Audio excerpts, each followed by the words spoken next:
تعرف إن أنت ممكن تاخد حباية دوا والحباية دي ما فيهاش أي مادة فعالة، ومع ذلك ممكن تلاقي جسمك بيتحسن والأعراض بتخف وتحس براحة حقيقية. تعرف كمان إن شكل الحباية ممكن يأثر على إحساسك بالتحسن، وده اللي بيسموه تأثير البلاسيبو أو بلاسيبو إفكت. التأثير ده حير العلماء لأنه بيثبت إن العقل ممكن يكون بمثابة دواء أو أقوى، ولكن مهم نأكد قبل ما نكمل كلامنا إنه على الرغم من كون التأثير ده حقيقي ومثبت علمياً فعلاً، لكنه مش بديل لكل الحالات. في أمراض عضوية ونفسية بتحتاج تدخل طبي متخصص، وما ينفعش فيها أبداً إن إحنا نكتفي بالبلاسيبو كخطة علاج. طيب يعني إيه البلاسيبو إفكت ده؟ بلاسيبو دي في الأصل كلمة لاتينية، واللي هو التأثير الإيجابي الواضح والملحوظ لتدخل طبي من غير أي مادة فعالة. الغريب بقى إن تأثير البلاسيبو ده مش واحد في كل الحالات.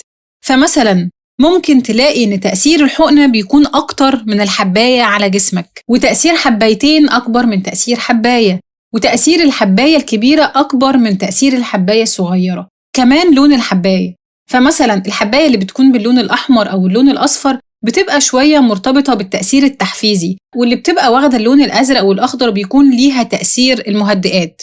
حتى شركات الأدوية بقت بتعتمد ده لما تنزل دواء جديد، بحيث إنه لو حتى المادة الفعالة في الدواء كانت ضعيفة فلون الدواء نفسه ممكن يزود من تأثيره. البلاسيبو دلوقتي بقى شيء أساسي في أي دواء جديد علشان يتم الموافقة عليه ويبدأ ينزل في السوق، فهم لازم يتأكدوا إن تأثير الدواء ده أعلى من تأثير البلاسيبو، وعلشان كده بيقسموا المرضى لمجموعتين، جزء فعلا بياخد الدواء الجديد والجزء التاني بياخد نفس شكل الحباية ولكن بدون المادة الفعالة.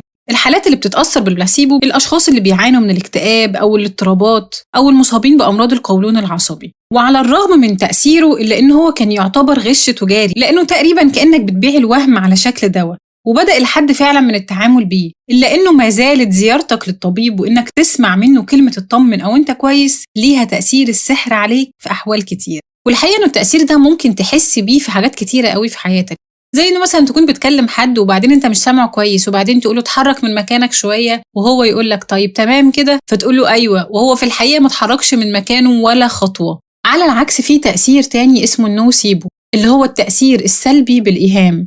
يعني زي ما تاخد دواء مع دكتور ويبدأ الدكتور يشرح لك الآثار الجانبية للدواء، وفعلا بياخد المريض الدواء وبيبدأ يتحسن، ولكن بيبدأ يحس بالأعراض أو الآثار الجانبية اللي الدكتور شرحها له. علشان كده ممكن تلاقي بعض الأطباء مش بيقولك الأعراض الجانبية للدواء. طيب على الرغم من إن تأثير البلاسيبو والنوسيبو مش مفهوم تماما هو إزاي بيشتغل، إلا إنه في نظريات كتيرة بتحوم حواليه، منها التوقعات.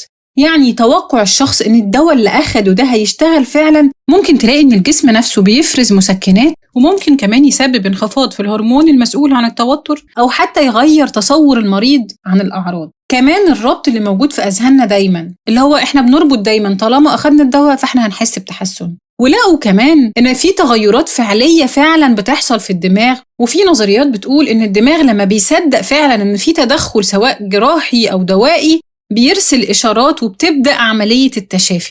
كمان النظرة الإيجابية أو التصور الإيجابي بالشفاء أو التحسن ممكن يسبب تحسن أداء المناعة. طيب هل التأثير ده محصور في المجال الطبي بس؟ الإجابة هي أكيد لأ، في حاجات كتيرة قوي حوالينا بيتم خداعنا بيها بنفس التأثير.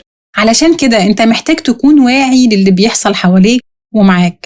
كمان حاجة مهمة نقدر نستفيد منها، وهي إن تصورك عن الحياة وعن نفسك مهم جدا وفعلا له تأثير كبير. لو شفت إن الحياة صعبة ويومك تقيل هتلاقي جسمك بيترجم ده كله في تعب وإرهاق وأداء منخفض، والعكس صحيح، بمعنى توقعك للسيء هيحصل. ودلوقتي أحب أسمع آرائكم جدا، هل عمركم سمعتوا عن البلاسيبو ولا دي كانت أول مرة زيي؟ أتمنى تكونوا استفدتوا من الفيديو النهاردة، وبس كده، أعاننا الله وإياكم.